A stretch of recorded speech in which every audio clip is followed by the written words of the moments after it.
जय हिंद। मैं निपुण आलम बैन डायलॉग मंच में आप सबका स्वागत करता हूं। और जैसा कि आप जानते हैं, डायलॉग मंच ने एक नया इनिशिएटिव लिया है, खास तौर से जो इंटरव्यू दे रहे एस्पिरेंट्स हैं या जिनको भविष्य में इंटरव्यू देना है, तो उनको इंटरव्यू की टिप्स को लेकर, एक गाइडेंस को लेकर हमने एक पूरी एक सीरीज शुरू की है। इसमें आप देख रहे होंगे काफी सीनियर ब्यूरोक्रेट्स, इसमें रिटायर्ड्स भी हैं और ऑलरेडी वर्किंग भी हैं, और एक और हम उसमें जोड़े हैं यानी कि जिन्होंने भी हाल ही में इंटरव्यू दिया है, उनके लाइव एक्सपीरियंस यानी कि उन्होंने कैसा फील किया, क्योंकि ज्यादा पुरानी बातें नहीं है, अभी 1-1.5 महीने पहले, 2 महीने पहले उन्होंने इंटरव्यू दिया है। तो उनका पूरा एक्सपेरिमेंट यानी कि पूरा जो उनका एक्सपीरियंस था, पूरा जो उनका अनुभव था, उन्होंने क्या क्या एक्सपेरिमेंट किया उस अनुभव के दौरान, उनके माइंड में जब इंटरव्यू कॉल के लिए हुआ कि मुझे इंटरव्यू देने जाना है, तो उनके माइंड में उस समय क्या चला, क्या ड्रेसअप करना है, वो तमाम बातें, हॉबी क्या होनी चाहिए, कैसे बैठना चाहिए, कैसे उन्होंने आपको विश किया, आपने उनको विश किया, सब बातें हम डिस्कस करेंगे। तो दोस्तों, मैं पुनः वेलकम करूंगा लेखा जी का, और लेखा जी हमारे साथ जुड़ चुकी हैं। मैं लेखा जी आपका पुनः स्वागत करूंगा। और दोस्तों, लेखा जी एक परिचित चेहरा अब छत्तीसगढ़ में बन चुकी हैं, आप डिप्टी कलेक्टर बनी हैं। तो लेखा जी आपका पुनः बहुत बहुत स्वागत, और आपके इस चयन के लिए आपको बहुत बहुत शुभकामनाएं, ढेरों शुभकामनाएं डायलॉग मंच की ओर से। Thank you sir for having me sir. और लेखा जी, मैं एक बात जरूर कहना चाहूंगा, क्योंकि मैंने पहले भी आपका इंटरव्यू लिया, तो इतने आपने इसको इतना सरल भाव से लिया, इतना सहजता से लिया कि काफी, कि कहा कि हमको एकदम ऐसा लग रहा है कि हम लोग इंटरव्यू दे रहे हैं या हम लोग बोल रहे हैं, लेखा जी नहीं हम लोग बन रहे हैं। तो ये जो फीलिंग स्टूडेंट्स में आई, फ्रेंड्स में आई, तो उसको हम लोग आज भी, तो मैं ये विश करूंगा कि हम लोग उसको मेंटेन करेंगे, अच्छे से करेंगे। और आप बिल्कुल लेखा जी, थोड़ा सा बात करेंगे स्टार्टिंग से ही, जब आपको पता चला कि मेरे को इंटरव्यू देना है, तो मेंस का रिजल्ट आया, इंटरव्यू देना है, तो फर्स्ट रिएक्शन लेखा जी का क्या था?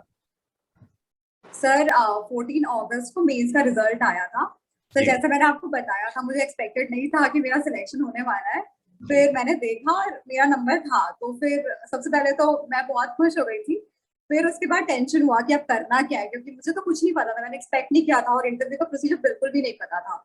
तो फिर मैंने वो जो CGPSC की वेबसाइट खोली, उसमें वो 4 फॉर्म होते हैं, जानकारी पत्रक, उपस्थिति पत्रक और वो अनुप्रमाणन फॉर्म, और ये ऐसे 4 फॉर्म रहते हैं।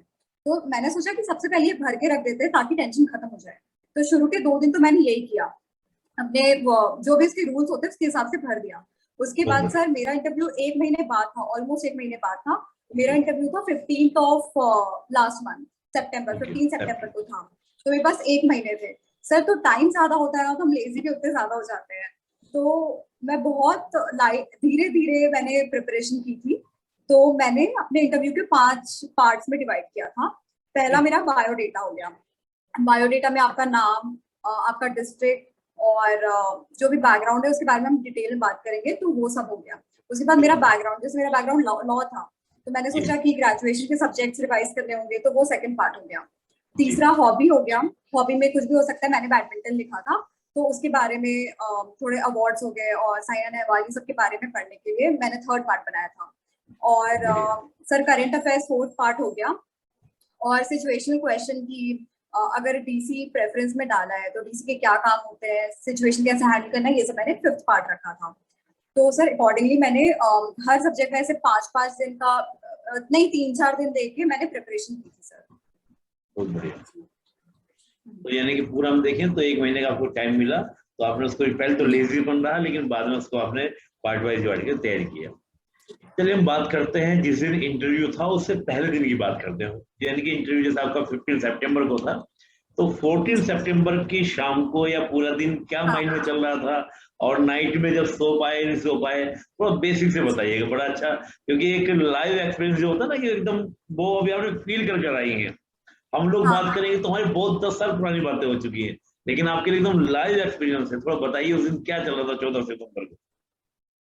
सर तो मैंने सोचा था मेरे मेल से मार्क्स बहुत कम होंगे, तो इंटरव्यू का इतना कोई स्कोप नहीं होगा, शायद ना निकले, अगला वाला ट्राई करेंगे, अगले वाले में बेटर करेंगे, तो इस एटीट्यूड से मैं देख रही थी। तो मैंने 2-3 मॉक्स ज्वाइन किए थे 2-3 जगह पे। तो मैंने मॉक्स दिए, तो मॉक्स में रिव्यूज तो अच्छे मिलते थे, तो मैंने सोचा हो जाएगा, इतना प्रॉब्लम नहीं है, बोल तो लेती हूँ। बट मैंने ये नहीं सोचा कि इंटरव्यू में थोड़ा अच्छे से प्रेजेंटेशन करना चाहिए, थोड़ा अच्छे से और प्रिपेयर करना चाहिए था। तो मुझे लगता है कि हाँ कमी रह गई मेरी। और बाकी मुझे डर तो सर बिल्कुल नहीं था, मतलब I was confident all the time कि हो जाएगा, जो भी होगा कोई प्रॉब्लम नहीं है, अगला अगला वाला तो है, देख लेंगे, ऐसा एटीट्यूड था। तो सर पहली बात ये कि डरना बिल्कुल नहीं चाहिए, क्योंकि यू आर डिजर्विंग, आपने मेंस क्लियर किया है तभी आप इंटरव्यू दे रहे हो, तो डरने की तो बिल्कुल जरूरत नहीं है। अपना बेस्ट, अपने आप को बेस्ट तरीके से प्रेजेंट करना होता है, बस दैट इज द पॉइंट। और सर मैं डरी हुई नहीं थी। 14 को वेरिफिकेशन था सारे डॉक्यूमेंट्स का, तो 14 को लगभग वहां निकल गया था। और सर 15 को मेरा इंटरव्यू फर्स्ट था, मतलब सुबह 9, 2 पाली में होता है, एक 9 बजे और एक 1 बजे। तो 9 बजे के पाली मेरा 9 बजे ही था सर, सबसे फर्स्ट था। तो फिर हमें ऐसे लिस्ट निकलती है, तो लिस्ट में कुछ 8-10 नाम होते हैं, तो हम सबको सोनवानी सर के चेम्बर के सामने लेकर गए थे। तो हम वहां पे बैठे, तब पता चला कि हाँ सोनवानी सर का बोर्ड है। तो डर भी लग रहा था और फिर लग रहा था कि क्या पता कैसा होगा, लेकिन उतना सर नहीं था। और फिर सर जब एंटर किया, सर मैंने गेट खोला, मैंने सबके फेसेस, वहां पे 4 मेंबर बैठते हैं, बीच में चेयरमैन बैठते हैं सोनवानी सर, और उनके बाजू में सर डीएम अवस्थी सर भी आए थे मेरे इंटरव्यू पैनल में। और 2 मैम थी सर, उनका नाम तो पता नहीं, बट 2 मैम थी, हिस्ट्री वाली कोई थी और कोई दूसरी मैम थी। तो सर एंटर किए, तो सबसे पहले तो चेयरमैन को गुड मॉर्निंग बोला, फिर सारी फीमेल टीचर जो थे उनको बोला, मेंबर्स को, और आखिरी में फिर अवस्थी सर को मैंने गुड मॉर्निंग, चारों को इंडिविजुअली बोला। और मैं खड़ी थी चेयर के सामने, सर बैठी नहीं थी, क्योंकि बोला गया था कि जब तक ना बोले तब तक ना बैठो। तो फिर सर ने बोला बैठिए, सर उसके बाद बैठे, फिर सर ने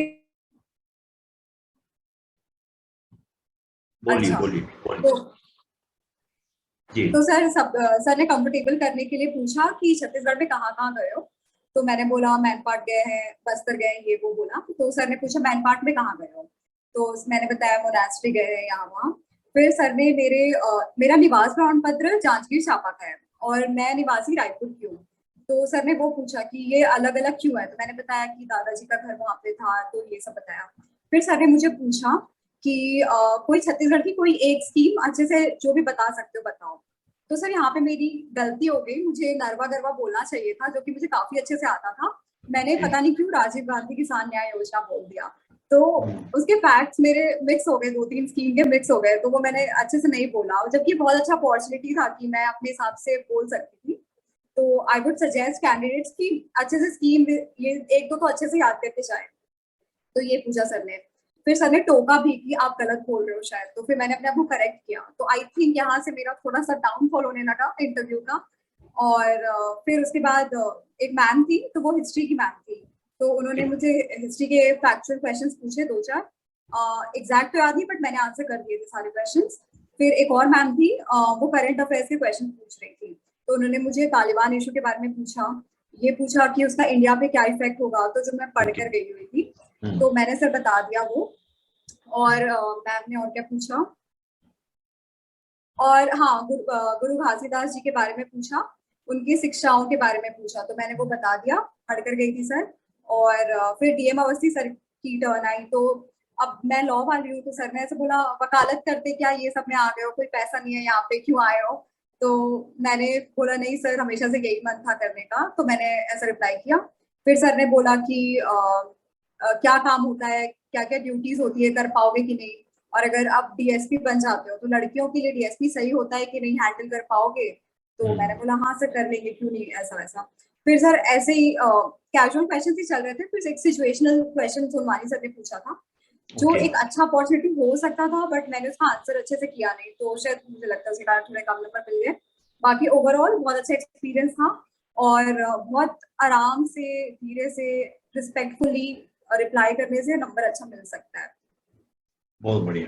यानी कि आपका कहना ये है कि थोड़ा सा ध्यान रखना है, और मैं हमेशा दोस्तों बोल भी रहा हूँ कि देखिए डैफ को लेकर, सिचुएशनल क्वेश्चंस को लेकर डैफ पर आपकी अच्छी पकड़ होनी चाहिए। डैफ तो एक ऐसा हो जाता है, और आज ही हम लोगों ने जयसी शर्मा सर का हमने इंटरव्यू लिया, तो उनका कहना ये था कि डैफ को लेकर तो आपका एक एक वर्ड जो है आपको क्लियर, आपका नाम क्या है, आपके नाम का मीन क्या है, आपका डिस्ट्रिक्ट क्या है, आप स्कूल्स कहाँ पर पढ़े हैं, स्कूलिंग आपकी क्या है, स्कूल का नाम, उसका क्या मीनिंग है, टोटल डेट ऑफ ईयर, उसका कोई लैंडमार्क इंसिडेंट हुआ हो, डेट ऑफ बर्थ, ये सब। और दूसरा बड़ा अच्छा भी लेखा जी ने बोला कि सिचुएशनल क्वेश्चन, तो उसको बहुत अच्छे दोस्तों आपको हैंडल करना होगा, क्योंकि यहाँ पर आप सॉरी नहीं बोल सकते, यहाँ पर आपको जवाब देना ही होगा, क्योंकि यही से आपके एप्टीट्यूड का पता चलता है उनको। आप ठीक है, कोई फैक्चुअल चीज आपसे पूछ ली गई तो आप बोल सकते हैं sorry I don't recall sir, या मैंने पढ़ा नहीं। लेकिन आप सिचुएशन क्वेश्चन को तो आप ये नहीं कह सकते नहीं कि मैं नहीं बोल पा रहा हूँ या नहीं बता पा रहा हूँ। तो वहां पर आपको अच्छे से हैंडल करना है। और लेखा जी ने देखो बड़ी ईमानदारी से एक्सेप्ट किया कि अगर मैं उसको टैकल करती हूँ शायद मुझे अच्छे नंबर मिले होते, अच्छे मार्क्स मिले होते। लेखा जी मैं एक बात ये आपसे पूछूंगा पर्सनली, जैसे बोर्ड के बारे में कहा जाता है, आपको क्या महसूस हुआ, बोर्ड क्या देखना चाहता है स्टूडेंट्स के अंदर? नॉलेज देखना चाहता है, कॉन्फिडेंस देखना चाहता है, या सिचुएशन कैसी भी हो उसको डील कैसे करता है? आपको क्या फील हुआ कि वो क्या चाहते हैं कि भाई ये चीज होनी चाहिए स्टूडेंट्स के अंदर? सर मुझे लगा जैसे they are searching for a bureaucrat, तो वो चाहते हैं कि जो क्वालिटीज ब्यूरोक्रेट में होनी चाहिए, एक सिंप्लिसिटी होनी चाहिए, दूसरा ऑनेस्टी होना चाहिए, और कोई भी सिचुएशन हो तो प्रेजेंस ऑफ माइंड होना चाहिए, कैसे हैंडल करना है। तो आई थिंक वो ये सारे क्वालिटीज देखते हैं। वो आपको सिचुएशन इसलिए देख रहे ताकि वो जानना चाहते हैं कि आप कैसे हैंडल करोगे। तो प्रेजेंस ऑफ माइंड मुझे लगता है कि एक बहुत मेजर फैक्टर है। और सर ये एक दिन में तो आता नहीं है, तो आई थिंक ये over a period of time newspaper पढ़ते पढ़ते, डिस्कशन करते करते डेवलप होता है। तो मैंने आपको बताया मैंने न्यूज़पेपर नहीं पढ़ा था, तो आई थिंक यहाँ पे मुझे उसका थोड़ा नेगेटिव मिला। तो मैं सजेस्ट करूंगी कि न्यूज़पेपर पढ़े और डिस्कशन करें लोगों से, अपने आसपास के दोस्तों से, क्योंकि मैंने एक दो लोगों से सुना है कि उन्होंने डिस्कशन किया था, उन्हें बहुत फायदा भी हुआ था। बिल्कुल बिल्कुल, यानी कि हमको सिचुएशनल क्वेश्चन से भी डिस्कशन करना चाहिए कि अगर ऐसी सिचुएशन आएगी तो हमको कैसे इसका रिप्लाई करना है। और दो तीन मैं कहूँगा कि कई 15-20 क्वेश्चन को अगर आप तैयार कर लेते हैं, जो कहीं आपने सुना भी होगा, जो बताए जाते हैं कि ये क्वेश्चन पूछे गए, तो आप फिर अच्छे से कंफर्ट जोन में आ जाएंगे और आपका एक डेवलपमेंट हो जाएगा। हाँ, सिचुएशन क्वेश्चन को ऐसे डील करना है। बहुत अच्छा। अच्छा, मैं एक बात और पूछूंगा रेखा जी की, जैसे इंटरव्यू आप जब दे रही थी तो कोई ऐसा मोमेंट आया था, कोई ऐसा क्षण आया था जब आपको लगा कि हाँ अब मुझे अच्छे नंबर मिलने वाले हैं, ये मैंने बहुत अच्छा आंसर दिया है? कोई ऐसा मोमेंट आया था?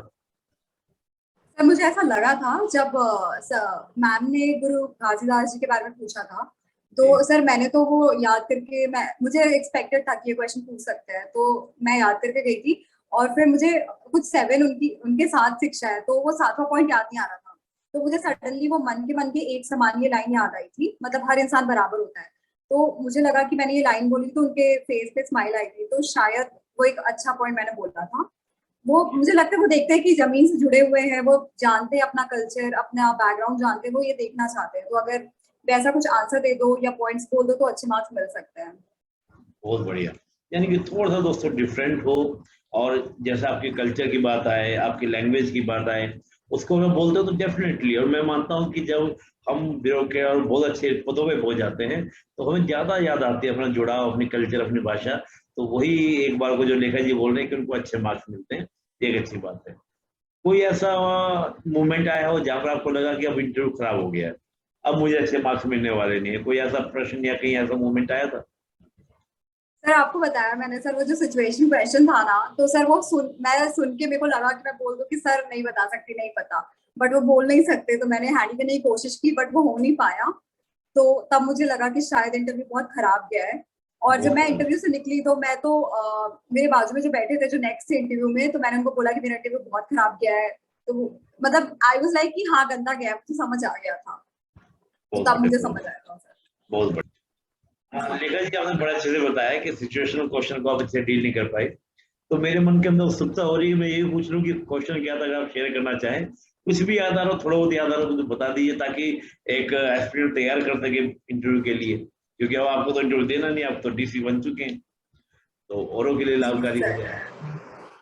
सर वो क्वेश्चन मुझे एग्जैक्टली तो याद नहीं है, but it was somewhat like कि अगर आप डीसी बन चुके हैं और रात को 2 बजे या 3 बजे कुछ ऐसा दंगा फसाद हो गया है और लोग मार रहे हैं, मॉब लिंचिंग टाइप कुछ हो रहा है, किसी को मार रहे हैं, तो आप क्या करोगे, what is the action that you will take. तो सर मुझे तो समझ नहीं आया। मैंने बोला, सबसे पहले तो मैंने ये बोलने की कोशिश की कि सर एक एडमिनिस्ट्रेशन 24/7 जॉब होता है, तो अगर मुझे बुलाते हैं 2 बजे तो मैं डेफिनेटली जाऊंगी। तो सर ने, सुनवानी सर ने टोका, उन्होंने बोला कि ये क्वेश्चन नहीं है कि आप जाओगे कि नहीं, ये बताओ कि आप क्या करोगे। तो फिर मुझे समझ नहीं आया, मैंने बोला कि पुलिस फोर्स को लेकर जाऊंगी। मैंने अच्छे से हैंडल नहीं किया, मुझे समझ भी नहीं आ रहा था क्या बोलना है। तो it was somewhat like this the question. बहुत बढ़िया दोस्तों। देखिए कितना अच्छा बताया मैम ने अभी कि भाई मैं उसको टैकल नहीं कर पाई। हालांकि स्टार्टिंग तो किया कि मैं पहुंच जाऊंगी जाऊंगी, लेकिन उनका ये था कि आप पहुंचने के बाद क्या करेंगे, आप उस प्रॉब्लम को सोल्व कैसे करेंगे, उसको हैंडल कैसे करेंगे। तो मैं हमेशा बोलता भी हूँ सभी को कि दिमाग में एक बात याद रखनी है कि हम अधिकारी हैं, तो हमको लेन ऑफ ऑर्डर मेंटेन करना है और एक डेमोक्रेटिक सेटअप में है। तो फोर्स की बात थोड़ा बहुत की फोर्स सुरक्षा के लिए हो सकती है। अब जैसे कि आप पुलिस पे लेके जाएंगे तो पुलिस का बल प्रयोग के लिए नहीं दोस्तों बोला जाएगा, हम इसलिए कि सिक्योरिटी कंसर्न रहे, कोई उपद्रवी आकर वहां पर क्या ना मोब को भड़का ना दे, दंगे व्यापार रूप ना ले ले, तो उपद्रवियों को रोकने का बल साथ में रहेगा, लेकिन एक डेमोक्रेटिक प्रोसीजर यानी कि समझाने बुझाने का प्रयास किया जाएगा। जिन भी के ग्रुप के बीच में हो रहा है तो उनके जो लीडर्स हैं उनसे बात करने का प्रयास किया जाएगा, तो एक डेमोक्रेटिक तरीके से आप आंसर देंगे। और एक बड़ा अच्छा मुझे हमेशा सीनियर्स बोलते थे कि जब ऐसा लगे और ज्यादा लगे कि सिचुएशनल क्वेश्चन में ज्यादा फंस रहे हैं, तो आप ये भी कह सकते हैं सर अभी तो मैं डीसी नहीं हूँ, अभी तो मैं टीपीएस पे नहीं हूँ, और जब मेरा आप सिलेक्शन दे देंगे, मुझे अच्छे मार्क्स दे देंगे और मैं अंदर चला जाऊंगा, तो वहाँ मुझे ट्रेनिंग में बताया जाएगा क्या क्या करना है, क्या क्या नहीं करना है, मेरे राइट्स क्या होंगे, मेरी रेस्पॉन्सिबिलिटीज क्या होंगी, तो फिर मैं उसको हैंडल स्टाइल से करूंगा। तो बड़ा अच्छा, बाकी जो मैंने अभी देखा कि अपने जो हम लोग आसपास देखते हैं, उस हिसाब से मैं यही करूंगा कि जो जो संगठन के जो इनकी जो ग्रुप है, उन ग्रुप के जो लीडर्स उनसे बात करने का प्रयास करूंगा, लॉ एंड ऑर्डर मेंटेन करूंगा। आप सिंपल बोल के भी इस चीज को टैकल कर सकते हैं। बड़ा अच्छा, चलिए आपने सिचुएशन क्वेश्चन को जब कुछ जैसे की बात भी कोई क्वेश्चन आया था जिसमें पूछा गया भाई आप जैसे आपने कहा डीएम ऑफिसर सर ने कहा कि आप इसमें क्यों आना चाह रही हैं, अब तो अच्छा खासा लॉयर हैं, वहां पे अपना कर लेते, इधर आप आए। तो उस क्वेश्चन में जब आपने रिप्लाई दिया कि मेरे तो बचपन से यही इच्छा थी, यही करना था, तो आपको कैसा लगा कि उस आंसर सेटिस्फाइड हुए थे? सर मैंने ना बहुत कैजुअली बोल दिया था। सर ने मुझसे पूछा, डीएम अवस्थी सर ने, कि लॉ में इतने पैसे हैं, वो मुकुल रोहतगी जैसे बनते, एक बहुत बड़े फेमस लॉयर है, उनके जैसे बनते, क्यों इसमें आ गए हो? तो सर मैंने बोला कि मेरे कुछ फ्रेंड्स हैं जो अभी भी स्ट्रगल कर रहे हैं, जो मुझे शायद नहीं बोलना चाहिए था। तो मैंने बोला सर स्ट्रगल तो हर फील्ड में होता है, और हर फील्ड में अगर नाम कमाना है या पैसे कमाने हैं तो काम करना पड़ता है। लेकिन और मैंने देखा कि कुछ मेरे फ्रेंड्स अभी भी स्ट्रगल कर रहे हैं, तो मुझे लगा कि शायद गलत हो गया, और मैंने जस्टिफाई नहीं किया। और मैंने ये बोला कि मैंने बचपन से मम्मी पापा को देखा है गवर्नमेंट जॉब में, तो सर मन यहीं पे था आने का। तो सर मैंने ये रिप्लाई किया था, मुझे नहीं पता उन्हें कैसा लगा ये, तो मैंने ये बोला था। नहीं, मैं मानता हूँ कि आपने जेन्युइन आंसर दिया था, एक मतलब जो एक हाँ रियल जो आपके अंदर था वो आपने आंसर दिया, तो कोई वो नहीं है। और देखिए आंसर कोई भी इस तरह के जो प्रश्न होते हैं, इसका कोई एक पैटर्न नहीं हो सकता है। मान लीजिए मैं बोल दूं कि इसका ये आंसर होगा, ये तो आपके प्रेजेंट ऑफ माइंड का होता है कि आप भाई क्या उसको रिप्लाई करें, और वो मतलब क्रॉस क्वेश्चनिंग होती है तो उसका आप जस्टिफिकेशन दे सकें। और एक सबसे बड़ी बात क्या ना, देखा जाए आपने जो रिप्लाई दिया बिल्कुल सही रिप्लाई था, क्योंकि आपके अंदर से निकला था। तो उसमें अगर आपका जैसे आपने कहा कि भाई मैंने बचपन से मम्मी पापा को देखा है गवर्नमेंट जॉब पे करते हुए, अगर आप ये बात ना बोलते तो शायद इंप्रेशन खराब हो जाता। तो आपने मम्मी पापा ने बात बोली कि बचपन से का मन था, क्योंकि मम्मी पापा मेरे गवर्नमेंट जॉब में थे, तो ये प्लस पॉइंट आपके लिए हुआ। तो चलिए, बड़ा अच्छा आपने बताया कि आपने कैसे टैकल किया। एक प्रश्न और एक्चुअल एस्पिरेंट्स के लिए बड़ा ये डिस्टर्ब वाला रहता है, हॉबी और इंटरेस्ट को लेकर।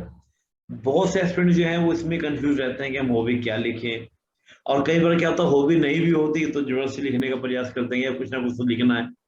इंटरेस्ट एक अलग विषय होता है, हॉबी एक अलग विषय होता है। कई लोग देखता हूँ मैं तीन तीन चार चार की, जब मैं मॉक्स लेता हूँ देखता हूँ तो मैं तीन तीन चार चार हॉबी लिख देते हैं। तो मैं थोड़ा आपसे बात करना चाहूंगा कि आपने हॉबी अपनी क्या रखी थी, और हॉबी के ऊपर क्वेश्चन हुआ था या नहीं हुआ था, हुआ था तो क्या क्वेश्चन हुआ, थोड़ा उसको बताइए हॉबी के बारे सर, इवन मैं भी बहुत कंफ्यूज थी कि हॉबी में क्या लिखना चाहिए, क्योंकि एज सच तो सर कोई हॉबी नहीं थी। बट लॉकडाउन में मैं बहुत बैडमिंटन खेलती थी घर में, तो मैंने सोचा कि मैं बैडमिंटन ही लिख देती हूँ। और फिर मैंने सोचा अब लिख तो दिया है, अब उसको ओपन अगर वो करते तो वो कैसे ओपन कर सकते हैं? वो मुझसे कोर्ट का डायमेंशन पूछ सकते हैं, रैकेट पूछ सकते हैं, रैकेट किस टाइप का होता है, या फिर शटल कॉक हो सकता है, प्लेयर्स के बारे में पूछ सकते हैं, टूर्नामेंट्स के बारे में पूछ सकते हैं, और इंडिया का क्या पोजीशन है, इंडिया में इतना फेमस क्यों हो गया है, इंडिया में बैडमिंटन हब क्या है। तो मैंने सारे डायमेंशन पढ़े थे। में? बिल्कुल। ये मुझसे सर हॉबी का एक भी क्वेश्चन नहीं पूछा इंटरव्यू में, वो अलग बात है, तैयारी मैंने पूरी की थी। तो आई वुड सजेस्ट कि जो भी हॉबी लिखेंगे जी। ऐसा कुछ लिखे जिसमें थोड़ा बहुत इंटरेस्ट ऑलरेडी हो, क्योंकि वैसे बहुत स्टूडेंट्स हैं जिनकी हॉबी नहीं होती है। तो कुछ भी ऐसा लिखे जिसमें आइडिया हो। जैसे एक फ्रेंड ने, मैंने सुना था कि उन्होंने कुकिंग हॉबी लिखी थी, उनसे ये पूछ लिया कि छत्तीसगढ़ी ऐसे कौन से व्यंजन है जो फर्मेंट करके बनाए जाते हैं। तो यहाँ पे वो अटक गई और उनके लिए काफी नेगेटिव हो गया। तो आई वुड सजेस्ट कि कुछ भी ऐसी हॉबी लिखिए जिसमें सारे क्वेश्चंस आप टैकल कर सके। वो एक्चुअली देखने नहीं आ रहे कि वो आपकी हॉबी है कि नहीं, इट जस्ट दैट कि जस्टिफाई कर सके, ऐसा कुछ लिखना चाहिए। बहुत बढ़िया। देखिए दोस्तों, तो बड़ी इंटरेस्टिंग बात यह है कि मैं हमेशा बोलता हूँ, जैसे भी लेखा जी ने कहा, और मैं एक बात हमेशा स्टूडेंट्स को बोलता हूँ, तो पहले तो आप ये जानिए कि हॉबी और इंटरेस्ट दोनों में डिफरेंसेस क्या होते हैं। इंटरेस्ट तो हमारे बहुत सारी चीजों में हो सकता है कि मुझे ये भी अच्छा लगता है, मुझे ये भी अच्छा लगता है, लेकिन हॉबी वो होता है जो हमारी लाइफ का हिस्सा बन जाता है, जिसको हम डेली करना चाहते हैं, करते हैं, बल्कि करना चाहते हैं, करते हैं, तो दैट इज हॉबी। तो कई बार हॉबी डेवलप नहीं हो पाती क्योंकि अभी आप स्टूडेंट लाइफ में हैं, अभी आपका स्ट्रगल पॉइंट चल रहा है, मान लो इकोनॉमिकल अगर आपको इश्यूज हैं, तो आप जॉब कर रहे हैं, जॉब के साथ आप स्टडी भी कर रहे हैं, तो हॉबी के लिए टाइम कहाँ मिल रहा है, तो मैं नहीं निकाल पा रहे हैं। आप इंटरेस्ट बोल दीजिए कि सर मेरे तो इंटरेस्ट है, अभी हॉबी डेवलप नहीं हो पाई, तो उससे आप टैकल कर सकते हैं। और वाकई में अगर आपकी कोई हॉबी डेवलप है, कोई भी हो, आप ईमानदारी से लिखिए, नहीं तो मत लिखिए, इंटरेस्ट आप लिख दीजिए। अगर आप ईमानदारी से हॉबी लिखेंगे तो उसका पूरा 360 डिग्री आप कर लीजिए। जैसे भी लेखा जी ने एग्जाम्पल दिया बैडमिंटन के बारे में, तो बैडमिंटन में कौन कौन सी ट्रॉफी होती हैं, इंडिया की बात है, स्टेट लेवल की बात है, वर्ल्ड लेवल की बात है, वर्ल्ड लेवल की कौन कौन सी पर्सनैलिटीज हैं, उसका पूरा कोर्ट एरिया क्या होता है, जो वो शटल होती है, जो वो बैट होता है, उसके बारे में जानकारी, टेनिस और उसमें जो टेनिस हम लोग खेलते हैं ना, टेनिस बॉल जो वाला होता है, उस खेल में बैडमिंटन में क्या डिफरेंसेस होते हैं। बहुत महंगा खेल माना जाता है बैडमिंटन, क्योंकि इसके जो शटल है वो थोड़ी महंगी आती है, कॉस्टली आती है। तो क्वेश्चन ऐसा भी पूछा गया कई बार, मुझे एस्पिरेंट बताता है कि सर क्वेश्चन यही पूछा गया कि भाई आप तो बड़ा महंगा गेम खेलते हैं, अगर वही कोई पुअर फैमिली से हो, इकोनॉमिकल क्राइसिस हो, वो तो खेल ही नहीं पाएगा इस खेल को। तो आपका इसका रिप्लाई होना चाहिए, नहीं सर मैंने गांव में देखा है कि गांव में लोगों ने अपने बैट बना रखे हैं और अपने लकड़ी टाइप की शटल बना के उससे भी खेलते हैं। तो इस तरह के कुछ आंसर हो जो आपके यूनिक आंसर हो, तो आपको बेटर मार्क्स मिलते हैं, अच्छे मार्क्स मिलते हैं। तो लेखा जी भी इसी में बात कर रही थी। लेखा जी हम थोड़ा सा बात करें कि एक मेरा मन ये है कि आप कुछ अपने तो से बताइए कि जो इंटरव्यू इस बार दे रहे हैं उनके लिए आप क्या सजेस्ट करना चाहेंगे, कि भाई मैं ये कहूंगी कि वो इन चीजों का ध्यान रखें, ये करें, आपका क्या सजेशन है उसके लिए। सर जैसे इंटरव्यू इस बार 21 से स्टार्ट हो रहा है तो टाइम काफी कम मिला हुआ है, तो आई वुड सजेस्ट कि सबसे पहले तो वो जो भी फॉर्म है, अनुप्रमाण पत्र, जानकारी पत्र के सब पहले से भर के रख दे 1-2 दिन में, क्योंकि आधा टेंशन यही कम हो जाता है। अब जो डैफ में भरा है तो उसके हिसाब से एक एक पॉइंट को प्रिपेयर करना स्टार्ट करें, नाम से लेके अपना बर्थडे और ईयर। जिस दिन इंटरव्यू है, मान लीजिए कि 21 अक्टूबर को इंटरव्यू है, तो उस दिन क्या स्पेशल है, उस दिन कुछ है तो नहीं, वो भी देखना पड़ता है। और अपने बर्थ ईयर, जैसे मेरा 94 है तो 94 में कुछ इवेंट हुआ होगा कुछ मेजर, तो उस बारे में, तो ऐसे देखते हुए फिर डिस्ट्रिक्ट के बारे में। इवन मैं भी बहुत कंफ्यूज थी कि डिस्ट्रिक्ट क्या लिखूं, क्योंकि जन्म प्रमाण पत्र जो है सर वो जांजगीर चांपा का था और रहना मेरा रायपुर में होता है, और सर मुझे जांजगीर चांपा के बारे में कोई आइडिया नहीं है, तो मैंने सोचा वो लिखूंगी तो मैं फंस सकती हूँ, तो सर मैंने रायपुर लिखा था कि जस्ट इन केस वो कुछ पूछते हैं तो मैं बता सकूँ। तो सर वैसे वो सोचना पड़ता है कि हैंडल कर सकते हैं कि नहीं। उसके बाद मम्मी पापा अगर है तो उनके जो भी अगर वर्किंग है तो क्या ऑक्यूपेशन है उसके बारे में भी जानिए। जैसे एक फ्रेंड है, उनके पापा ट्राइबल डिपार्टमेंट में थे, तो उनसे ट्राइबल की स्कीम्स पूछी बहुत सारी, तो वो सब भी बता पाए, वो भी जानना चाहिए। कॉलेज स्कूल हो गया उसके बारे में, तो अपना डीएफ तो बहुत अच्छे से प्रिपेयर करना चाहिए, क्योंकि वो क्वेश्चन को आप छोड़ नहीं सकते, उसको आप नो नहीं बोल सकती सर मुझे नहीं पता। जैसे मेरा बैकग्राउंड जैसे ऐसी कम्युनिटी है तो उनके बारे में, उनका पॉपुलेशन, उनका पिछड़े क्यों है, क्या प्रॉब्लम्स है, आपकी डिस्ट्रिक्ट की क्या समस्याएं हैं, जैसे रायपुर का अगर कोई प्रॉब्लम होगा तो रायपुर को आप बेटर कैसे करोगे, यहाँ पे फीमेल, जैसे मैं फीमेल हूँ तो फीमेल के लिए क्या करोगे, वो आगे कैसे जाएंगे। तो इस टाइप के क्वेश्चन पूछने के बहुत चांसेस होते हैं। तो मतलब हर हर टॉपिक पे आप खुद ही क्वेश्चन बनाएंगे कि क्या पूछ सकते हैं, इसमें क्या क्वेश्चन आ सकता है, तो ऐसे डेफ प्रिपेयर हो जाएगा। फिर करंट अगर कुछ बहुत ज्यादा चल रहा है, जैसे अभी लखीमपुर का इंसिडेंस बहुत न्यूज में है, तो उसमें पूछ सकते हैं कि पुलिस का क्या रोल था, गलत था, सही था, कुछ भी पूछ सकते हैं। और अगर मान्यता फॉर्म आता है, जो प्रेफरेंस भरते हैं डीसी डीएसपी जो भरते हैं, तो वो पूछते हैं कि आपने डीसी क्यों रखा है टॉप पे या फिर डीएसपी क्यों रखा है टॉप पे, तो वो भी हैंडल करना आना चाहिए। तो ऐसे ऐसे खुद से क्वेश्चन बनाइए और खुद से अपने आंसर बना के प्रिपेयर करते चाहिए। और सर ये भी जस्टिफाई करना पड़ता है, पूछते हैं कि बैकग्राउंड जैसे लॉ है तो लॉ से इस फील्ड में क्यों आ रहे हैं, वो जस्टिफाई करने के लिए आंसर बना लीजिए अपने। और अगर गैप ईयर है तो ये सोच लीजिए कि गैप, इतना ज्यादा गैप क्यों है, वो ये पूछ सकते हैं। तो क्वेश्चन बना के प्रिपेयर करना अच्छा रहता है। अच्छा रहता है, यानी कि आप डेफ को पहले से खूब अच्छे 360 डिग्री आप घूम जाइए डेफ के ऊपर, छोटी छोटी बातों पर भी ध्यान दीजिए। आपका जो डेट ऑफ ईयर है, डेट ऑफ बर्थ है, आपका नाम है, नाम का सरनेम है, जो भी है, यानी कि आपके स्कूल की बात करें, आपकी हॉबी की बात करें, आपका स्कूलिंग किस ईयर में हुआ, मान लीजिए आपका स्कूलिंग आपका 2000 में हुआ, 2001 में हुआ, जो भी हुआ, तो उसका ईयर की कोई खास आपका लैंडमार्क इंसिडेंट हुआ हो, उस चीज को पता नहीं कहाँ नजर पड़ जाए, आपके डेट पर उनको हो सकता है किसी डेट पर नजर पड़ जाए, वो डेट उनको दिमाग में रहे, यार डेट को तो बड़ी बात हुई थी, मुझे यार ये डेट कुछ मुझे बार सुनी हुई सी लग रही है, पूछ लेते हैं वो लोग। तो डेट को लेकर, फिर करंट अफेयर्स को लेकर आप थोड़ी तैयारी करें। जैसे बार बार हम कह ही रहे हैं कि कुछ न्यूज ऐसी होती हैं जो लगातार चल रही है, जैसे किसानों को, फार्मर का इश्यू चल रहा है, लगातार चल रहा है। तो इस तरह के जो इश्यूज हैं, जैसे तालिबान का इश्यू लगातार चल रहा है, हालांकि छत्तीसगढ़ के हम लोग कर रहे हैं, लेकिन भाई देश दुनिया में, जैसे वीके गुप्ता जी ने भी कुछ दिन पहले इंटरव्यू में कहा भी था कि भाई देश दुनिया में क्या चल रहा है जानकारी होनी चाहिए आपको, दुनिया में क्या चल रहा है ये थोड़ा हम न्यूज पेपर पढ़ते हैं। तो न्यूज पेपर उस दिन पढ़कर भी जाइए, जिस दिन आप अगर न्यूज पेपर पढ़ते हैं तो आप पढ़कर जाइए भी आज उसका दिन न्यूज क्या था, पूछ लेते हैं, ये भी पूछ लेते हैं कई बार कि भाई न्यूज आपका क्या, न्यूज में क्या था, तो थोड़ी सी चीजें आपकी होनी चाहिए। तो आप ये सब तैयार करेंगे तो डेफिनेटली आपका इंटरव्यू अच्छा होगा। और देखा जी, कुछ और सजेशन या कोई बात, सभी जो अभी 21 अक्टूबर से जो इंटरव्यू दे रहे हैं उनके लिए आपका कोई खास मैसेज? सर एक मुझे बहुत इंपॉर्टेंट पॉइंट याद आया, जैसे अब मास्क लगा के जाना पड़ता है इंटरव्यू के लिए, तो मैंने वो जो सर्जिकल मास्क होता है 5 रुपीज वाला जो मिलता है, मैंने सर वो यूज किया था। अब बोल रही हूँ तो वो मास्क बार बार गिर रहा था, तो मैं कैंडिडेट्स को बोलूंगी वो N95 वाला मास्क लेंगे और उसमें लगभग आधे घंटे बोलने की प्रैक्टिस कर लेंगे, क्योंकि वो मास्क गिरता है। और फिर मुझे अवस्थी सर ने टोक भी दिया था कि आप मास्क उतार दीजिए, तो अब उतार भी नहीं सकते क्योंकि फिर वो सोचेंगे कि इतने इररिस्पॉन्सिबल है, मास्क उतार दिया। तो मास्क अच्छा लगा के जाइए, क्योंकि वो बहुत प्रॉब्लम, मेरे में बहुत प्रॉब्लमैटिक हुआ था। तो N95 लगाए जिसमें बोलते बने अच्छे से, कपड़े भी कंफर्टेबल पहने ताकि, और जो भी है जैसे भी कंफर्टेबल होंगे, प्रॉपर प्रैक्टिस करके जाएं ताकि आखिरी मोमेंट पे कोई प्रॉब्लम ना हो।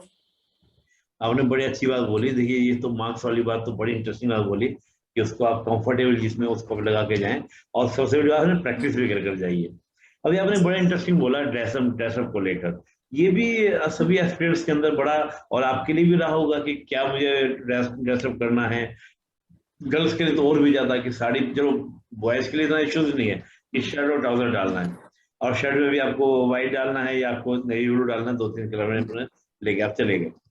लेकिन गर्ल्स बड़ा कंफ्यूज हो जाती हैं, साड़ी डालें या सूट डालें, किस टाइप के कलर को डालें, तो बहुत सारे इसमें क्वेश्चंस होते हैं गर्ल्स के। आप उनके लिए, महिलाओं के लिए क्या कहेंगी, ये थोड़ा बताइए, आपके दिमाग में क्या चल रहा था ड्रेसअप को लेकर? सर मैं भी कंफ्यूज थी क्या पहनना चाहिए, तो मैंने सूट खरीदा था न्यू, जो कि अच्छा था, बट उसमें पेन वेन लग गया, खराब हो गया। तो फिर मैंने सोचा मम्मी की साड़ी पहन लेते हैं, तो सर कॉटन की साड़ी जो सिंपल सी होती है, मिनिमम डिजाइन, तो मैंने वो पहनी थी। और आई वुड सजेस्ट कुछ अच्छी साड़ी पहने, मेरी साड़ी कॉटन की थी तो वो बहुत प्रॉब्लमैटिक हो रही थी, तो ऐसी पहने जो हैंडल कर सके। और सर जैसे मैंने बोला कि एक बार पहन के प्रैक्टिस करके देख ले ताकि प्रॉब्लम ना हो लास्ट मोमेंट पे, क्योंकि उस दिन फिर नर्वस भी हो सकते हैं सुबह सुबह अगर कुछ खराब हो गया तो, क्योंकि लास्ट मोमेंट पे मुझे काफी प्रॉब्लम हुई थी, मुझे पहनते नहीं हो रहा था, प्रॉब्लम हो रही थी। तो वही है, पहले से देख ले जो भी करेंगे। बहुत बढ़िया। मुझे एक बात याद आई प्रॉब्लम को लेकर। मेरे एक स्टूडेंट थे, तो जब इंटरव्यू देने गए तो काफी उनका टमी जो था, थोड़ा हेल्थ ज्यादा थे, पढ़ते पढ़ते टमी हो गया था। तो वो टाई उनको किसी ने बोल दिया कि टाई लगा के जाना। मुझसे पूछा तो मैंने मना कर दिया था कि तुम कब फोटो से जाना, उस लेडी ने सजेस्ट किया, चला गया। तो वो पूरा समय टाई लगा के और अपनी टमी को ही अंदर करने में उसको पूरा कंसंट्रेशन कि सर मैं गलती कर गया, क्योंकि टाई लगाने से टाइट सा लगने लगा, तो मुझे अपनी बॉडी को ही मेंटेन करने में हो गया। तो वही बात आपने बोली कि जिस भी कपड़े में, जिसमें आप कंफर्ट जोन में हो, जिसमें आपने प्रैक्टिस कर लिया हो, साड़ी नो डाउट एक डिसेंट लुक महिलाओं के लिए साड़ी में आता है। और सिविल सर्वेंट है अगर हम बात करें तो एक डिसेंट लुक साड़ी में आएगा, क्योंकि वो हमारा भारतीय पहना हुआ है, बेस्ट है। लेकिन ये भी देख लीजिए कि ऐसा ना हो कि वहां पर जाकर आप, जैसे विलेखा जी ने कहा, मैं साड़ी संभालने में ही लगी रही। तो थोड़ा सा इसी को थोड़ा ध्यान रखना है कि हमको किस टाइप का पहने। अगर आपको भी से तो भी से 2-4 दिन पहनने की प्रैक्टिस कर लीजिए। सेम उसी कपड़े की साड़ी है जो भी आपको पहनना है, तो 2-4 दिन उसको पहनिए, घर में पहन घूमिए, तो वो आपके लिए क्या हो जाएगा, एकदम कंफर्ट जोन हो जाएगा। उसको फिर पहन के अच्छे से जाइए, इंटरव्यू दीजिए। और लाइट कलर रखिए, एकदम लाइट कलर कॉटन का रखिए, बड़ा अच्छा है। और ये नहीं जरूरी कि कॉटन का रखें, कोई और भी रख सकते हैं जिसमें आप कंफर्ट हो, ये बस आपको ध्यान रखना है। और मैं तो हमेशा बोलता हूँ कि गर्ल्स का डिसेंट लुक साड़ी में आता है, क्योंकि हमारा एक भारतीय पहनावा है, उसको वो वाकई में अप्रिशिएट करते हैं। जिसको आप देखेंगे IAS अधिकारी को देखेंगे सबको, तो मोस्टली आपको साड़ी में ही दिखते हैं। बहुत बढ़िया, बहुत अच्छे। और आप सजेशन आपने बोल ही दिया, मार्क्स वाला पॉइंट आपने बड़ा अच्छा मुझे लगा आपके पॉइंट। कुछ और मन में आ रहा हो कि सबके लिए विशेष किया, कुछ भी बात आप कहना चाहते हो, जो भी एक्सपीरियंस अभी 21 तारीख से इंटरव्यू देंगे जो स्टार्ट हो रहा है सबके लिए। सर मैं ये बोलना चाहूंगी सारे कैंडिडेट्स एकदम नेचुरल रहे, जो है एक्चुअली वैसे ही रहे। और सर एक और पॉइंट याद आया, एक मैम थी वो बहुत धीरे बोल रही थी, बहुत कम ऑडिबल थी। तो सर ऐसा भी की बहुत ध्यान से सुनना पड़े, बहुत ऐसे एफर्ट डालना पड़े सुनने में। तो सर ये भी हो सकता है, तो कैंडिडेट्स रेडी रहें कि शायद धीरे बोलेंगी तो उन्हें सोचे सुननाई देने के लिए वो रेडी रहें।